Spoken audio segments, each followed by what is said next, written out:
Сәлем достар. Қазір қыбырлаған жәндіктердің белсенділігі артып тұр. Біле білсек, олардың да денсаулыққа пайдасы көп. Мәселен, кәдімгі шаққан жерін удай ашытып, ойбайлата жөнелтетін сары араның ұясы көптеген кеселдерге шипа екен. Қол-аяқ жансызданғанда сары ара ұясының үлкендеуінен бір данасы, оған қосымша кішілеуінен 3-4 данасын алып, жалқы өскен сарымсақпен қосып, жаншып, ауырған жерге таңып тастау керек. Араның ұясы тері қышымасына да пайдалы екен. Ол үшін ара ұясын өңделген спиртке 7 күн шылап, 8-ші күннен бастап қышымаға бірнеше рет жағады. Әйелдерде омырау безі ісінгенде ара ұясын отқа өртеп, сол күлді 6 грамм суға бұқтырып, онымен ауызды шаяды.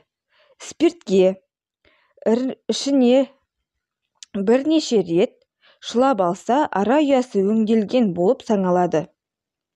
Ыстық суықтан тіс қақсағанда соны суға бұқтырып, сол сумен ауызды шаюға болады. Қажетті мөлшерде алып, қақсаған тіске басамыз.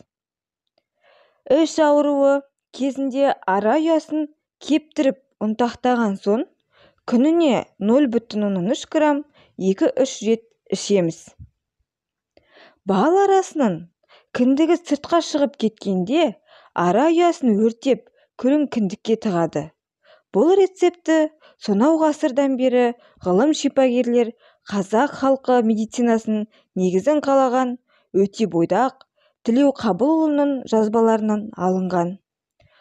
Ғылым онда араның ұясын күзде немесе қыста жинау керек депті. Сосын оны азырақ бұлағаннан кейін өлген араларды алып тастап, кептіріп қою керек.